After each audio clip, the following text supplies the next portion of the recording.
تو اس کا ہمیں حق بھی ادا کرنا ہے۔ ایک سب سے بڑی چیز یہ ہو جاتی ہے کہ ہمارے ساتھیوں سے غلطی ہوتی ہے، جس کے بارے میں تمام ساتھیوں کو دھیان رکھنا چاہیے، اور باقاعدہ اس کی بات جو ہے وہ بڑے مراکز میں بھی آئی تھی کہ جب تعلیم کرتے ہیں ہم لوگ، چاہے وہ دعوت تعلیم، استقبال والی تعلیم ہو، یا مسجد وار جماعت کی تعلیم ہو، تو اس بات کا لحاظ نہیں کرتے کہ لوگ نماز بھی پڑھ رہے ہیں، نماز بھی پڑھ رہے ہیں، جبکہ نمازی کا خیال رکھنا تو بہت اہم بات ہے۔ قرآن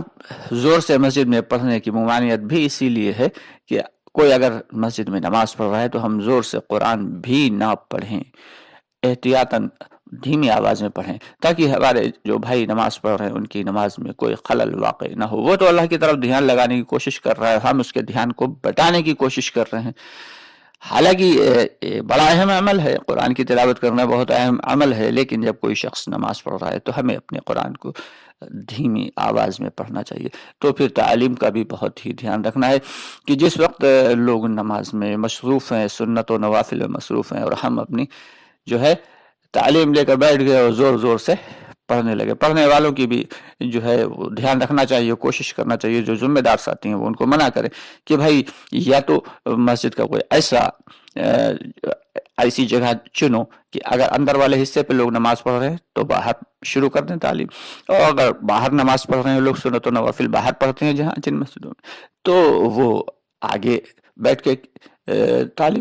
کل ملا کے ایسی جگہ تعلیم کریں کہ جو لوگ نماز سنت و نوافل میں یا بعد میں آئے ہوئے فرائض میں مصروف ہیں،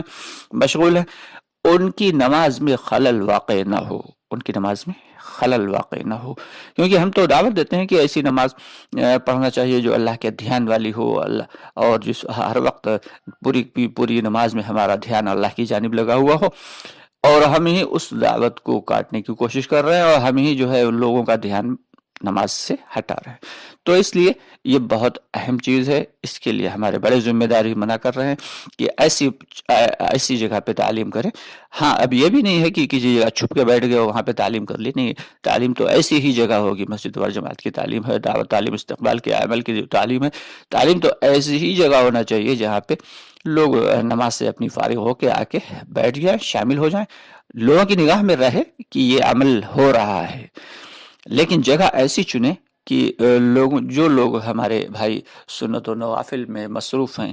یا نماز میں مصروف ہیں، تو ان کو کوئی پریشانی نہ ہو، ان کا ذہن نہ بٹے۔ یہ کچھ باتیں ایسی ہیں جو ہم سے غلطیاں ہو رہی ہیں، اور انہی غلطیوں کی وجہ سے لوگ ہم سے کٹ رہے ہیں۔ ایک چیز یہ ہے کہ جب مغرب کی بات ہوتی ہے تو مغرب کے بعد کچھ لوگ سنت و نوافل میں مصروف ہوتے ہیں، اور جو بھائی ہوتے ہیں بات کرنے والے، ان سے یہ کہا بھی جاتا ہے کہ اپنی سنت جلدی سے جلد جو ہے مکمل کریں اور نفلوں کو مؤخر کر دیں، اور کھڑے ہو کے ساتھیوں کو جو ہے راغب کریں۔ تو اس کا طریقہ یہ نہیں ہے کہ کھڑے ہو کے چلانے لگیں کہ آئیے آئیے بھائی، آگے تشریف آئیے۔ اب لوگ سنت و نوافل میں مصروف ہیں اور ہم چلا رہے ہیں کہ بھائی آئیے آئیے آگے آئیے۔ بے شک ایک اچھے کام کے لیے بلا رہے ہیں، اس میں کوئی دو رائے نہیں، غلط نہیں ہے، لیکن صحابہ کرام رضی اللہ تعالیٰ عنہم اجمعین کا طریقہ کار یہ تھا کہ وہ مسجد میں بلند آواز سے بولا نہیں کرتے تھے، چلایا نہیں کرتے تھے، چاہے وہ دین کی بات ہو چاہے دنیا کی، چلاتے نہیں تھے، بلکہ ان کا معمول تو یہ تھا صحابہ کرام کا کہ اگر کسی مسجد میں کسی کو بلانا ہوتا تھا تو ایک چھوٹی سی کنکری اٹھا کے اس کی جانب پھینکتے تھے، جب وہ پلٹ کے دیکھتا تھا تو اسے اشارے سے بلا لیا کرتے تھے۔ تو اور ہم جو ہے لوگوں کی ان نمازوں کا دھیان نہ رکھتے ہوئے اللہ کے گھر کی جو ہے وہ بے حرمتی کرتے ہوئے چلا کے کہہ رہے ہیں آئیے آئیے آگے آ جائیے، ان باتوں کو دھیان میں رکھنا ہے، اور کوشش یہ کرنا ہے کہ کھڑے ہو جائیں، جو ہے نماز کے بعد اپنی سنتوں کو چھوٹا کریں اور نفلوں کو مؤخر کریں اور کھڑے ہو جائیں، اور اس کے بعد دھیان رکھیں کہ جو بھی ہمارا بھائی نماز پڑھ چکا ہے اشارے سے اس کو آگے بلا لیں، چیخے چلائے نہیں کہ بھائی آئیے آئیے جو سنتوں سے فارغ ہو گئے آگے آ جائیے۔ چلائیں گے تو دوسروں کی نمازوں میں خلل پڑے گا، اور پھر جب سارے کے سارے لوگ نماز مکمل کر لیں تب پھر اپنی بات کو شروع کر دیں، اور اگر دھیان رکھیں کہ ساتھی کچھ جمع ہو گئے لیکن کچھ لوگ نماز بھی پڑھ رہے ہیں تو پھر اپنی آواز کو تھوڑا سا پست کر لیں اور بات کو شروع کر دیں۔ اور جب تمام ساتھی نماز سے فارغ ہو جائیں تب اپنی آواز کو عجیب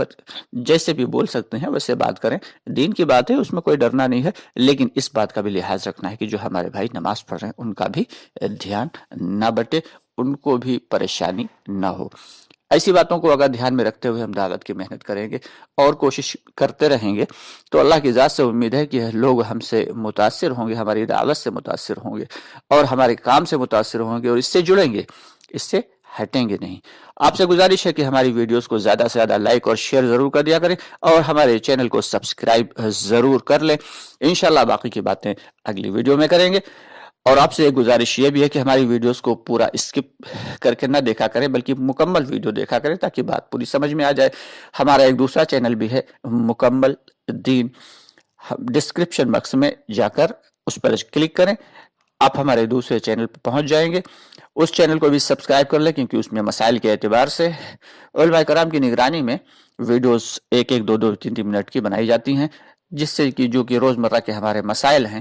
ان مسائل کے اعتبار سے جو ویڈیوز ہیں اور وہ مسائل جیسے نماز کا مسئلہ ہے، پاکی ناپاکی کا مسئلہ ہے، یہ چھوٹے چھوٹے مسائل ہمیں معلوم نہیں ہوتے ہمارے بہت سارے بھائیوں کو، تو ان کو بھی ان مسائل سے آگاہی ہو جائے. آگے انشاءاللہ تعالی ایسی ہی بہترین اور کام والی ویڈیوز لے کے آپ کی خدمت میں حاضر ہوتے رہیں گے. ہمارے لیے بھی دعا کریں اور پوری امت مسلمہ کے لیے دعا کریں. اللہ تعالی ہم سب کو جو ہے نیک اور زیادہ سے زیادہ بہتر اعمال کرنے کی اور دعوت والے کام کو